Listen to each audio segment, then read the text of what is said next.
There have been challenges, of course, within Muungano and outside. Some are internal factors. It was Muungano which was created first. Muungano as a movement. That's what came first. And at that time, people realized for this movement to thrive and grow, there needed to be an organ that supports the movement, and that is the professional organ, hence the creation of Pamoja Trust. But initially, it was the professionals who are always setting agenda and telling the slum dwellers what to do, where to go, what to say, even in meetings. Before you go to a meeting, Jack will give us the 411. This is what you're supposed to say. And that has shifted over time, that even without the support of professional staff, Muungano can go to the county offices, can go to the national offices, they can sit with ministers, they can sit with governors, they can sit with county officials and national officials. I think that has been positive. But on the other hand, there's also been a struggle within Muungano feeling it has grown, it has come of age, and it can be able to set its own agenda. And there are things that they can do very well. We can go to a settlements, we can mobilize, we can organize, we can collect information, we can negotiate with structure owners, we can negotiate with city and national officials. That we can do very well. But then the other things we know, we have limitations in terms of the professional capacity. That's when now the professionals come in. And I think part of the struggle has been both ways, Muungano fighting for its space, and the professionals still wanting to hold on, to control. It's like when you have a baby, this baby can walk, it can do its own. Then you realize there's no role for you. So part of the power struggle that has existed in the last, let's say, 5 to 6 years is the professionals still wanting to be in control. And Muungano said, no, we have grown, there are things we can do together. The other thing that I think Kenya is an example within the SDI network. There have been that recognition over the last 1 or 2 years. Muungano can make its own decisions. Muungano can prioritize in terms of what they want to do, where they want to do it, and how much they want to spend on that particular activity. So that's something that recognized internationally, which other countries are struggling with.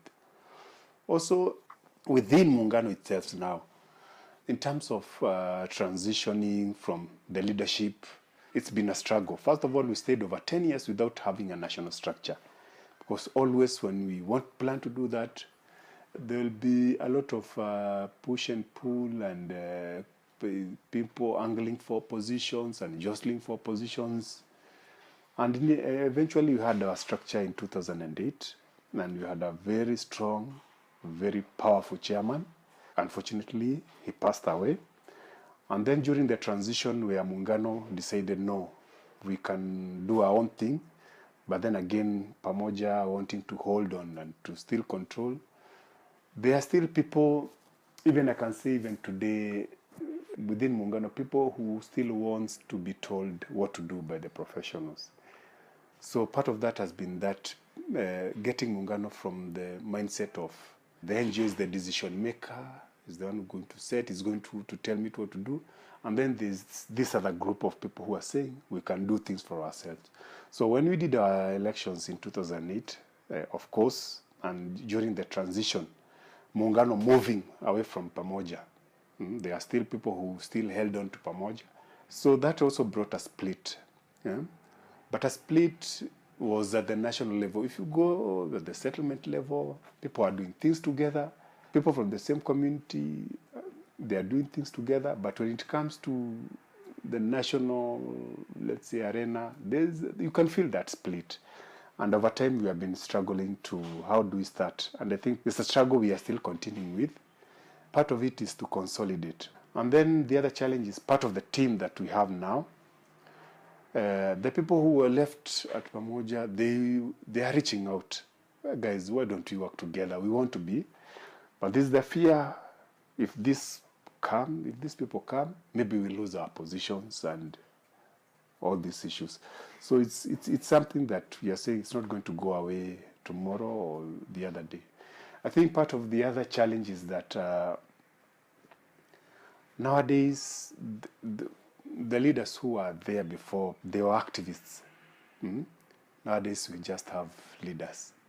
It's you find yourself in a group, the next thing, you're in the leadership position.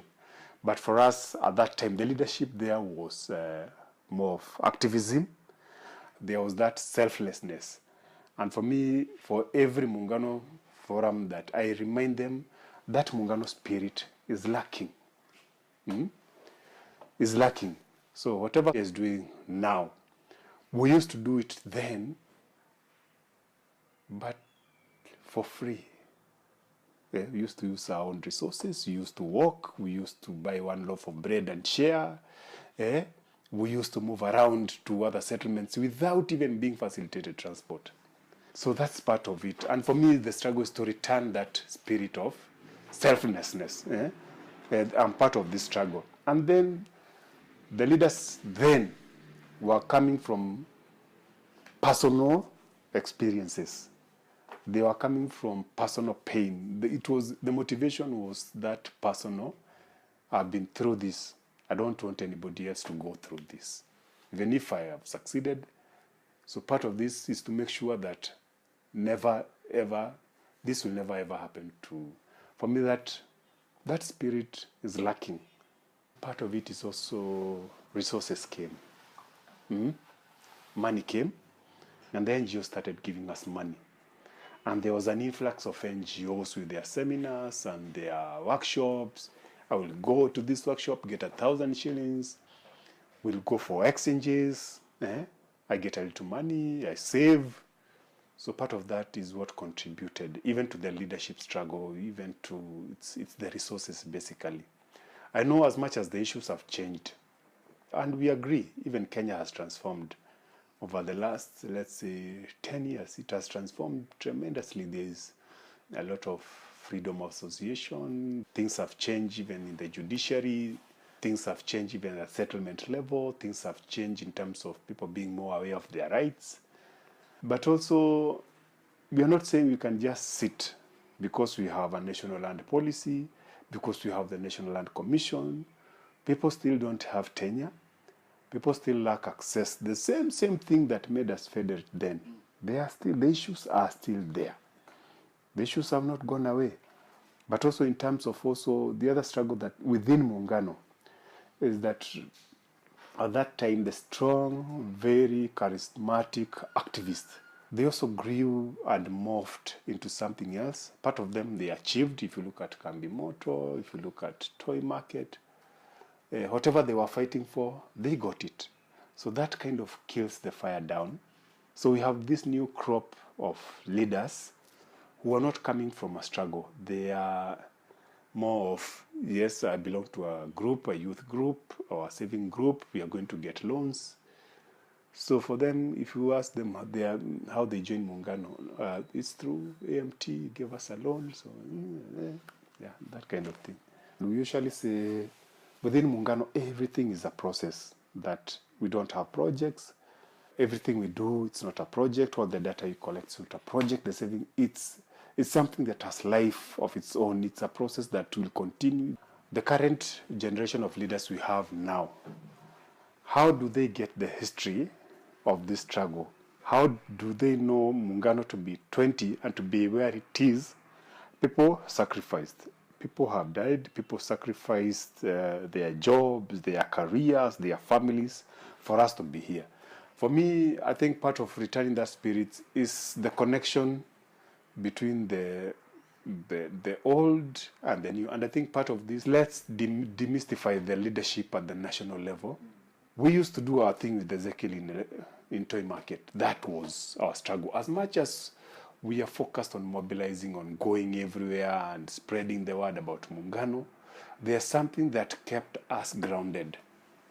If you look at my leaders now, our leaders, they want to go to this place, they want to backstop, they want to parachute somewhere, and that is what is something to keep us grounded. And for us is now, we are trying to devolve the struggle back to the basics. Where did we start?